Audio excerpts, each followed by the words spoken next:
मैं कह रही हूं आप लोगों को कि इस तरीके से जो 5 साल के अंदर अनाप शनाप पैसा खाने में कमी नहीं छोड़ी है, वो हमारा क्या कर सकता है।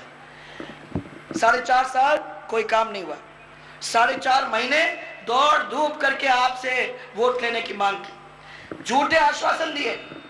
अभी आज आपने देखा होगा कि अखबार के अंदर एक बहुत बड़ा विज्ञापन निकला है।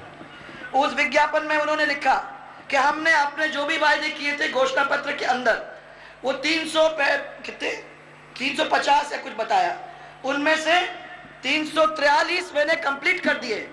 भाई बताओ, मैं आप लोगों से जवाब ले लूं, ये 2008 के घोषणा पत्र के अंदर के वादे अगर पूरे हो गए थे तो हमारे यहाँ तो खुशहाली हो जाती। बताओ, मैंने 24 घंटे में आप लोगों को घरेलू बिजली मिल गई? नहीं मिली। ये भी आश्वासन था, 24 घंटे मिलनी थी, 30 दिन के अंदर बिजली कनेक्शन का वादा किया था, मिल गया आपको? नहीं मिला। और वह नए जिले बनाने थे, कोई नया जिला बना। और इसी तरीके से कांग्रेस के घोषणा पत्र के अंदर 10 लाख युवाओं को नौकरी देने की वादा किया था। इनमें किसी को मिला या नौकरी? कोई है जिसको नौकरी मिली है? कांग्रेस ने अपने घोषणा पत्र के अंदर यह लिखा था कि बिजली के दाम नहीं बढ़ाएंगे, वादा किया पर 9 बार बिजली के दाम बढ़ चुके हैं भाइयों। कांग्रेस ने घोषणा पत्र में कहा था कि कर्मचारियों को केंद्र के समान हम वेतन देंगे, तो वहीं के वहीं सब पड़े हुए हैं। उन्होंने ये कहा था कि डॉक्टर्स, पैरामेडिक, नर्सिंग, जो भी रिक्त पदों के अंदर हम नियुक्तियां करवाएंगे। अरे आप अपना ही अस्पताल देख लो, आपका ट्रॉमा सेंटर देख लो, कितने डॉक्टर होने चाहिए थे, कितने डॉक्टर हैं? महिला डॉक्टर आज दिन तक पूरे राजस्थान में कहीं नहीं मुझे मिली। यह स्थिति तो आपके अस्पतालों की है। मैं ये पूछना चाहती हूं आप लोगों को कि पंचायत सेवा कार्ड के माध्यम से हर ग्रामीण क्षेत्र में ये नियुक्तियां होने वाली थी, 1 लाख लोगों को रोजगार देने का काम करने वाले थे, मिला किसी को? झूठ का पुलिंदा भाइयों। ये घोषणा पत्र 2008 का पूरा नहीं कर सके, ये 2013 के अंदर क्या पूरा करेंगे? ये तो अखबार में देने की बातें हैं। पैसा है वो आप ही का पैसा है जो ये अखबार में वो खर्च कर रहे हैं। मैं सब लोगों को कहना चाहती हूँ कि ये पैसा आपका है। जब आपके बीच में सौगात बांटते हैं, क्योंकि अब उनको डर लग गया कि कहीं ऐसा ना हो कि हमको वोट न मिले। उनकी जिंदगी वोट में है, वो खाली सिर्फ इतना ही देखते हैं 5वें साल में हमको किस तरीके से वोट मिल जाए, जहां सा कुछ भी देना पड़े हम दें, लोगों को लड़ा दें एक दूसरे से, परंतु कैसे भी हमको वोट के ऊपर ले लें ताकि हम फिर राज कर सकें।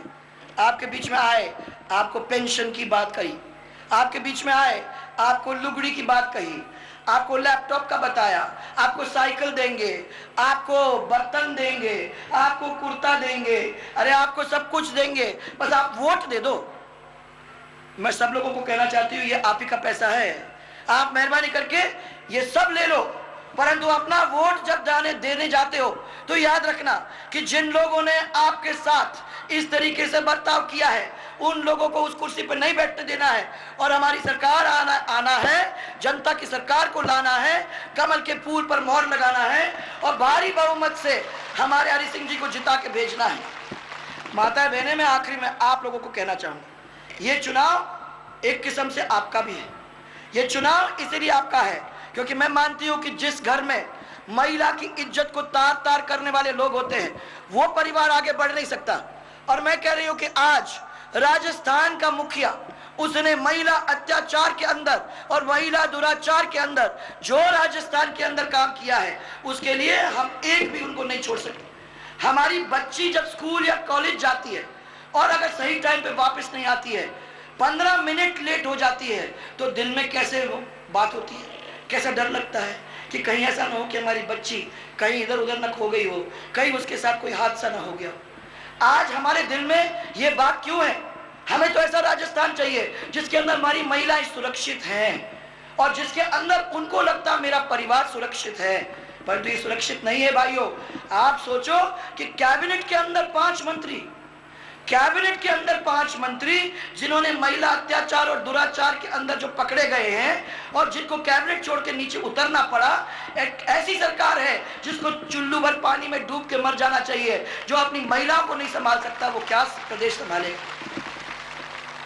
जो असभ्य भाषा इस्तेमाल करता है, जो हमारी महिलाओं की किसी भी हालत में उनको नीचे देखना चाहता है, ऐसे लोगों को 1 मिनट के लिए भी हम लोगों को वापस आने नहीं देना चाहिए, क्योंकि वो उन्होंने जो तांडव नृत्य राजस्थान के अंदर करके रख दिया है, हम लोग उसको रोकने का प्रयास करेंगे। इसलिए आज एक आपके हाथ में एक बहुत बड़ी जिम्मेदारी है। ये जिम्मेदारी मैं आप लोगों के बीच में छोड़ के जा रही। महिलाएं आगे चलेंगी, महिलाओं के साथ नौजवान चलेंगे, किसान भी साथ साथ कंधे से कंधा मिलाकर चलेंगे और बड़े बुजुर्गों का हमें आशीर्वाद मिलेगा, तभी ये नया राजस्थान बनेगा। ये मैं आप सबको विश्वास दिलाना चाहती हूँ। अरे भाइयों, इन्होंने कह दिया वसुंधरा जी आएंगी तो आपको पेंशन नहीं मिलेगा। जैसे यही है जो पेंशन देते हैं, और कोई है ही नहीं जो आप लोगों का खैरख्वाह है। और मैंने सबको ये कह दिया कि ये जनता तो हमारा परिवार है और हम लोग यहाँ राज करने नहीं, आपकी सेवा करने आए हैं। ये पैसा, ये जनता का पैसा है, जनता में ही लगेगा, ये हमारे जेब में नहीं जाएगा जैसे इनके लोगों में गया है। इनने 5 साल खंगालने के बाद आज तक कुछ नहीं पाए। इन्होंने हमारे जयपुर के कोर्ट के अंदर केस लगाए, बार सीबीआई में केस लगाए, दिल्ली में केस लगाए, सबके सब खारिज हो गए, सबके सब खारिज हो गया। और मुझे बड़ी खुशी है कि एक दफा सब जनता के सामने इनको सब करने का काम कर दिया। अब जनता के सामने खड़े उतरने का मुझे मौका मिला है और मैं कह सकती हूँ कि ये जनता के लिए खड़े हैं और जनता की आवाज के ऊपर ही चलेंगे और जनता को जो जरूरत पड़ती है उसको पूरा करने का हम लोग काम करेंगे। ये आपको विश्वास दिलाने आई हूँ। इसलिए माताएं बहनें, जो बिजली आपको नहीं मिली उसके लिए मैंने अलग से आप ही को ध्यान में रखते हुए पिछले सरकार के टाइम में घरेलू बिजली अलग से लाइन निकालने का काम किया। यह आपके घरों में आए ताकि आप अपनी बच्चियों को पढ़ा सको, अपने घर के अंदर थोड़ी सी ठंडक हो, ये सब आपको थोड़ा घर में आराम हो। इतना काम करना पड़ता है, सबको संभालना पड़ता है, ऐसे घर के अंदर कुछ ठंडक हो, ऐसा सोच के आप लोगों को मैंने एक अलग से लाइन दी। वो लाइन आपको 24 घंटे मिलनी थी, जाते जाते 18 घंटे तक, 20 घंटे तक मैं उसको ले आई थी। और मैं अब आपको कहती हूँ कि जो ये काम नहीं कर सके 5 साल के अंदर, हम लोग सरकार बनाएंगे और सरकार में आने के बाद सबसे पहले 24 घंटे बिजली आप सबको देने का काम करेंगे। ये आप सब विश्वास करिए।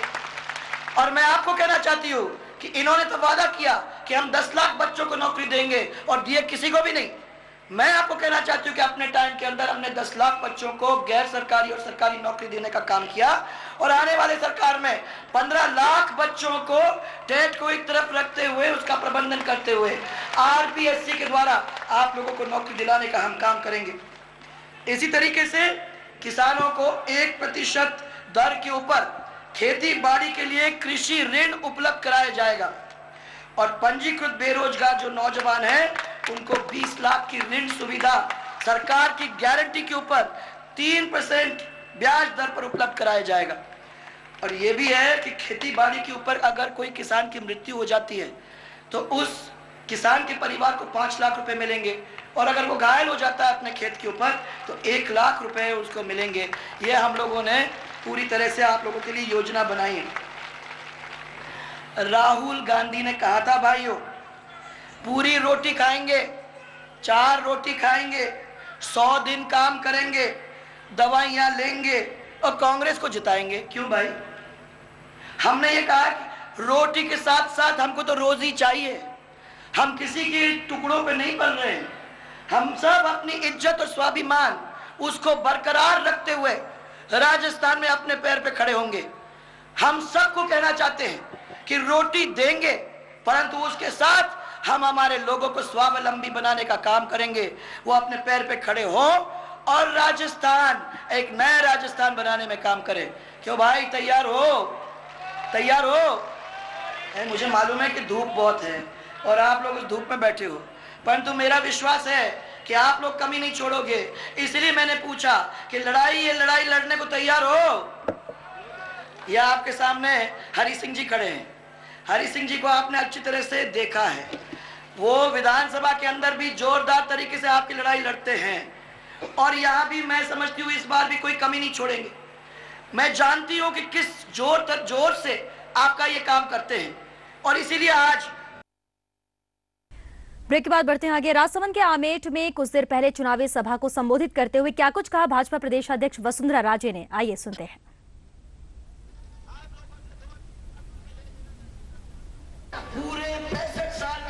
50,000 करोड़। 5 साल के अंदर इस कांग्रेस की सरकार ने 45,000 का कर्जा आप लोगों के सिर के ऊपर छोड़ के वो जा रहे हैं। 95,000 करोड़ रुपया कर्जा हमारे सर के ऊपर हो गया। और मैं भाइयों आपको बताना चाहती हूँ कि यह कोई व्यक्ति नहीं है जो बैठा है जिसके ऊपर 14,000 रुपया का आज कर्ज नहीं है। 95,000 करोड़। और कब? जब पैसा आ रहा था तेल का, पहले साल में 3,600 करोड़, दूसरे साल में आपका 10,000 करोड़, तीसरे साल में आपका 15,000 करोड़, फिर आपका 20,000 करोड़, टोटल 50,000 करोड़ रुपया आया है तेल का। वो तेल का पैसा कहाँ लगा? वो आपके नाम पे आया, राजस्थान के नाम पे आया और गया इन सब की जेबों में। ये अगर कर्जा निभा दिया होता, अगर इस कर्जे को खत्म कर दिया होता, तो ये 95,000 करोड़ का कर्जा आप सबके सिर के ऊपर, राजस्थान के ऊपर छोड़ के ये कांग्रेस नहीं जाती। इसी से निकलती है महंगाई भाई, इसी से निकलती है महंगाई। क्योंकि जब इतनी जोरदार भ्रष्टाचार होता है, पैसा मार्केट से निकल के चला जाता है, लोगों के जेब में चला जाता है, तब महंगाई आती है। मुझे ये बताओ कि जब कांग्रेस की सरकार आती है तो महंगाई क्यों आती है? अटल जी की सरकार आई, महंगाई नहीं थी। उसके पहले वाली सरकार कांग्रेस की थी, महंगाई थी। उसके बाद की कांग्रेस सरकार थी, महंगाई थी। ये क्यों आती है? सोनिया गांधी आती है, यह कांग्रेस की सरकार आती है तो महंगाई आती है।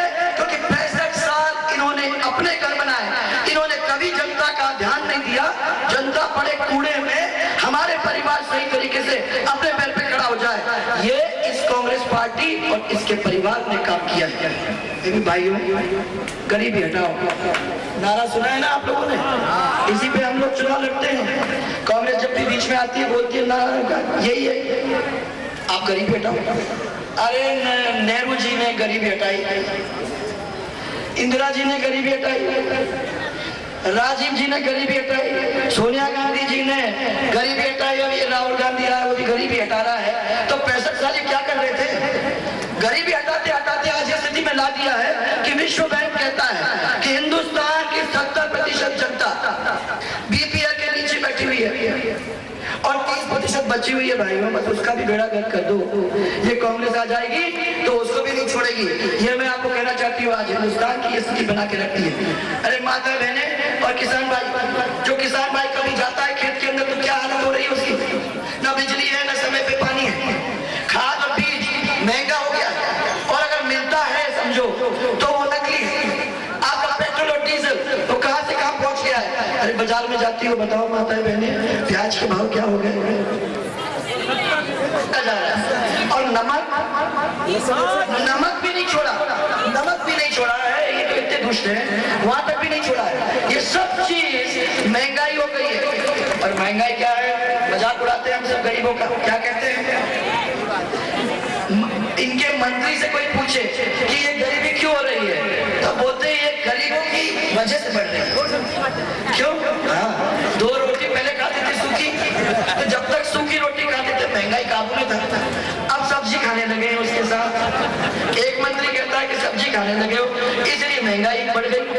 दूसरा आया बोला नहीं नहीं नहीं, सब्जी के साथ फल भी खाने लगे हैं ये, तो अगर सब्जी और फल और सूखी रोटी तो महंगाई और बढ़ गई। एक और आ गए गवर्नर साहब रिजर्व बैंक के, उन्होंने कहा नहीं नहीं ये तो मंत्री समझते नहीं है, 2 सूखी रोटी के साथ साथ अब ये सब्जी भी, फल भी और अंडा भी खाने लगे हैं। तो ये महंगाई बिल्कुल आसमान छू रही है। ये महंगाई सरकार की गलती नहीं है, ये महंगाई ये गरीबों की गलती है। अगर ये सूखी रोटी खाने में ही रुक जाते तो महंगाई नहीं होती। सब आपकी गलती है, महंगाई नहीं होती। और आप लोगों ने महंगाई करा दी है। और कोई भी पूछे उनसे कि आप लोगों ने जो भ्रष्टाचार किया है उस भ्रष्टाचार के बारे में तो कुछ बता दो। आज दिल्ली की सरकार और राजस्थान की सरकार के बीच में कंपटीशन चल रहा है कि सबसे ज्यादा पैसा अपना घर कौन ले जाएगा, ये चल रहा है। और मैं सब लोगों को कहना चाहती हूँ कि जिन लोगों ने गरीबों का मजाक बनाया है, जिन लोगों ने झांसा दे दे के वोट दिया है, जिन लोगों ने 65 साल गरीब को और गरीब किया है, और जिन लोगों ने राजस्थान को गड्ढे में डालने का काम किया है, उनको 1 मिनट भी हम लोग उस कुर्सी पे बैठने का मौका नहीं देंगे। उनको मौका आएगा तो कुर्सी में उतार के और जमीन पे खड़ा करके उनको अपनी औकात समझाने का काम करेंगे।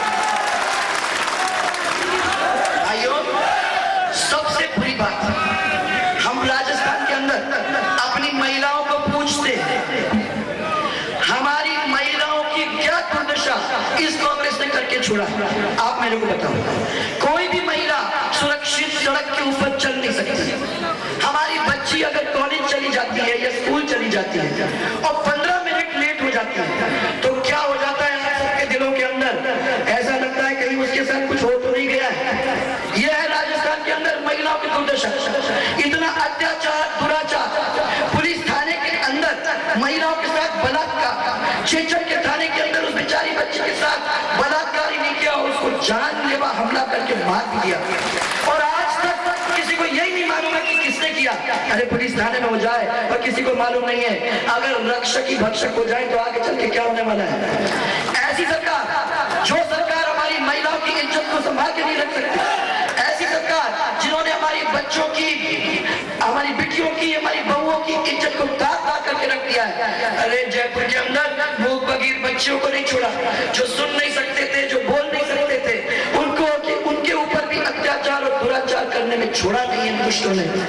ऐसे राक्षसों को हम कहां जिंदा जान देंगे?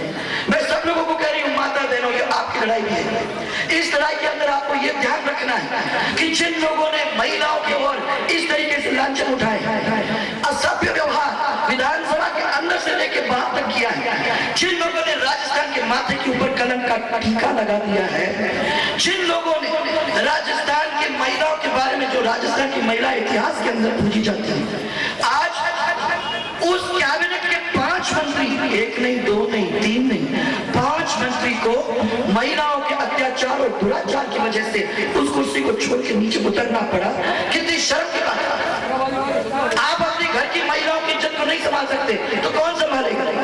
फिर बड़े तीसमार खां हो गए सब बड़ी मूंछ की बात करते हैं। क्या मूंछ की बात करोगे जो अपनी महिलाओं को संभाल नहीं सकते, अपने घर की इज्जत और आबरू को बनाए नहीं रख सकते, तो इन लोगों को वहां कुर्सी में वो क्या संभालेंगे, क्या प्रदेश संभालेंगे? मैं पूछना चाहती हूँ आपको। इसलिए बहुत हो गया भाई। पेंशन नहीं मिलेगा, वसुंधरा जी आ जाएंगे तो पेंशन नहीं मिलेगा। ये झालावाड़ के 40 गांव के अंदर पेंशन देके वापस ले लिया। 4 महीने पेंशन दिए 4 महीने पहले, और 2 महीने बाद जाके अरे साहब घटना हो गया तो देश सरकार ने कह दिया है और हमका अधिकारी लोगों को भेज दिया है कि हम पैसा वापस ले जाएंगे। वापस ले जाओगे तो 1000 रुपए जो तुमने दिया था वो ले जाओ। 3000 रुपए कहाँ से उगा ले जा रहे हो और किसके जेब में डालने को ले जा रहे हो? ये है पेंशन। मैं कह रही हूँ माता बहने, अगर भामाशाह की योजना पूरी हो जाती हमारी, अगर महिलाओं के द्वारा हमने बैंक अकाउंट खोल दिए होते तो गरीबों को लेके आज, उस दिन से लेके आज तक घर बैठे आपको व्यवस्थित रूप से पेंशन मिलता। ये अफरा तफरी करने की जरूरत ही नहीं पड़ती। 4.5 साल सोए, आराम किए और अब एकदम से जग गए कि अब चुनाव आ गया है, अब हमें वोट लेना है। वो समय 5 साल का फिर से आ गया है। अब चलो क्या करें? अरे भाइयों, तुम्हें पेंशन चाहिए, पेंशन ले जाओ। लैपटॉप चाहिए, लैपटॉप ले जाओ। अरे लुगड़ी चाहिए तो लुगड़ी ले जाओ। अरे पैसे चाहिए तो पैसे ले जाओ। बर्तन चाहिए, बर्तन ले जाओ। कुर्ता पजामा चाहिए तो वो भी ले जाओ।